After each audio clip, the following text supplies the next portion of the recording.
इतने कम समय में सभी साक्ष्यों को रख पाना मुश्किल है, परंतु फिर भी मैं प्रयास करता हूँ कि अधिक से अधिक साक्ष्य आपके सामने प्रस्तुत कर सकूँ। जय सिया राम। आज हम बात करते हैं ताजमहल की, उसी ताजमहल की जिसे शाहजहां ने बनवाया था अपनी बेगम मुमताज़ की याद में। ऐसा इतिहास में हमें पढ़ाया गया है और यही हम जानते हैं, परंतु आज हम यह सिद्ध करने का प्रयास करेंगे कि ताजमहल, जिसका अर्थ है राजप्रसादों का सिरमौर, जो कि एक प्राचीन हिंदू भवन है, इसे इस्लामी मकबरा नहीं कह सकते। हम ये भी बताएंगे कि किस प्रकार इस्ततः बिखरी सूचनाएं, वास्तविक कहिए या अथवा काल्पनिक, जो कि शाहजहां की कहानी से संबंधित है, वो कपोल काल्पनिक ही है। हम बात करेंगे शाहजहां के दरबारी इतिहासकार द्वारा रचित बादशाहनामा की। बादशाहनामा की एक उद्धरण से भी प्रकाशित किया गया है, जिसमें यह स्पष्ट है कि ताजमहल एक हथियाया गया हिंदू प्रसाद है, अर्थात हिंदू भवन है। हम बात करेंगे फ्रेंच व्यापारी टेवर्नियर की, जो कि शाहजहां के काल में भारत आया था और उसने यह सिद्ध किया है और उसके लेख से ही उद्धृत है कि ताजमहल में उस समय बांस और बल्लियों की उतनी व्यवस्थाएं न थी, तो मचान बनाने का जो व्यय था वहाँ, वो ईंट से मचान बनाई गई थी। ताजमहल पे वो कुरान की आयतों को खोदने के लिए ईंट की जो मचान बनी थी, उसका व्यय ही समूचे मकबरे के व्यय से अधिक था। इससे यह सिद्ध होता है कि शाहजहां ने हिंदू प्रसाद की दीवारों पर कुरान की आयतों की खुदाई करवाई, और यही कारण है कि मचानों पर जो व्यय हुआ वो सारे ताजमहल पर हुए व्यय से कहीं अधिक है।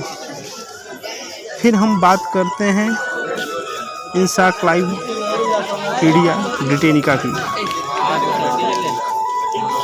ये वही है जिसने उद्धरण दिया है और उदाहरण भी दिया है कि ताजमहल परिसर में अश्वशाला, अतिथि गृह, प्रहरी कक्ष आदि सम्मिलित हैं। हमने नूरुल हसन की पुस्तक का भी उदाहरण दिया है, उसमें यह उद्धृत है कि जिस प्रकार बादशाहनामे की ही भांति स्वीकार गया है कि मुमताज़ को दफनाने के लिए एक हिंदू प्रसाद, एक हिंदू महल, एक हिंदू किले को हथियाया गया। और सबसे मुख्य बात यहाँ ये आती है कि हम ये कहते हैं कि शाहजहां के पंचम पूर्वज, मतलब शाहजहां के 5 पुश्त पहले के जो पूर्वज थे वो बाबर का नाम आप लोगों ने सुना होगा। अयोध्या में बाबरी मस्जिद का निर्माण जिसके कार्यकाल में किया गया था, वही बाबर। तो शाहजहां का वो पंचम पूर्वज था। बाबर का भी उल्लेख है, यह सिद्ध करने के लिए है कि मुमताज़ की मृत्यु, जो कहा जाता है कि शाहजहां ने मुमताज़ की याद में ताजमहल बनवाया था, परंतु यहाँ ध्यान देने योग्य बात है कि मुमताज़ की मृत्यु से 100 वर्ष पहले बाबर उस भवन में रहा था, जिसे हम आज ताजमहल कहते हैं, और जिसे उसके मकबरे के लिए बनवाया गया था। अर्थात मुमताज़ के मकबरे के लिए जो बना था ताजमहल, उसमें 100 साल पहले। ऐसा कैसे हो सकता है कि कोई मरने वाला है या मर गया है तो उसकी मकबरे के लिए यह भवन बनवाया गया हो, और उसका पांचवा पुश्त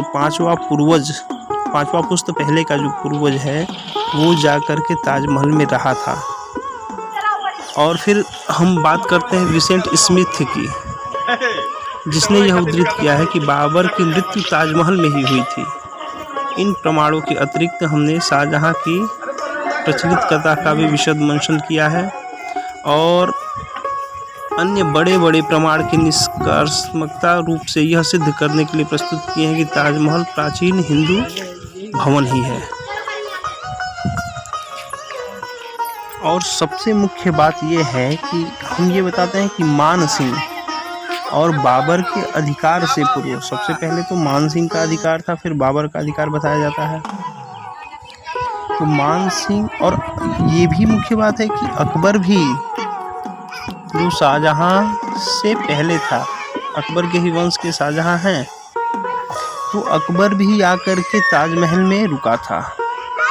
तो ऐसा कैसे हो सकता है कि बाबा जी आकर के हमारे घर में रुके हों और हम कहें कि हमने घर को बनवाया है? ये तो संभव नहीं है। तो हम बात करते हैं मुख्य रूप से मान सिंह और बाबर की, कि मान सिंह और बाबर के अधिकार से पूर्व ताजमहल का क्या इतिहास है। मुख्य रूप से ये ध्यान देने योग्य बात है कि बीकानेर में स्थित जो है राजस्थान अभिलेखागार और महाराजा जयपुर के अधिकार में सुरक्षित जयपुर राजवंश का वृत्तांत इसका निश्चित ही कोई न कोई स्रोत बता सकता है। हमने स्वयं जिस पुस्तक का अध्ययन किया है, जिस इतिहास का अध्ययन किया है और जो भी पढ़ा है, उससे यह निष्कर्ष निकलता है कि ताजमहल का मुख्य नाम जो है वो तेजो महालय, मतलब तेज महाआलय है, और जिसका निर्माण सन 1155 और 56 के आसपास पूर्ण हुआ है। 1155 और 56 में पूर्ण हुआ। यदि सरकार चाहे तो कार्बन डेटिंग के अनुसार भी इसकी आयु का पता कर सकते हैं कि ताजमहल की आयु क्या है, इसे बने कितने दिन हुए। अब हम बात करते हैं कुछ साक्ष्यों के, जो आपको यह विश्वास दिलाने में कारगर सिद्ध होंगे कि ताजमहल मकबरा है या कोई हिंदू महल, प्रसाद, मंदिर, जो भी हो। पहले हम बात करते हैं शाहजहां के दरबारी इतिहासकार मुल्ला अब्दुल हमीद की स्वीकारोक्ति। उन्होंने यह स्पष्ट रूप से स्वीकार किया है कि यह हिंदू प्रसाद है जिसको मुमताज़ की कब्र को बनाने के लिए हथियाया गया। दूसरा बात करते हैं मियां नूरुल हसन सिद्दीकी की पुस्तक दी सिटी ऑफ ताज में इसी आशय की पुनरावृत्ति की गई है कि मुमताज़ को दफनाने के लिए हिंदू भवन को हथियाया गया। तीसरा नंबर है टेवर्नियर का साक्ष्य, वो भी यही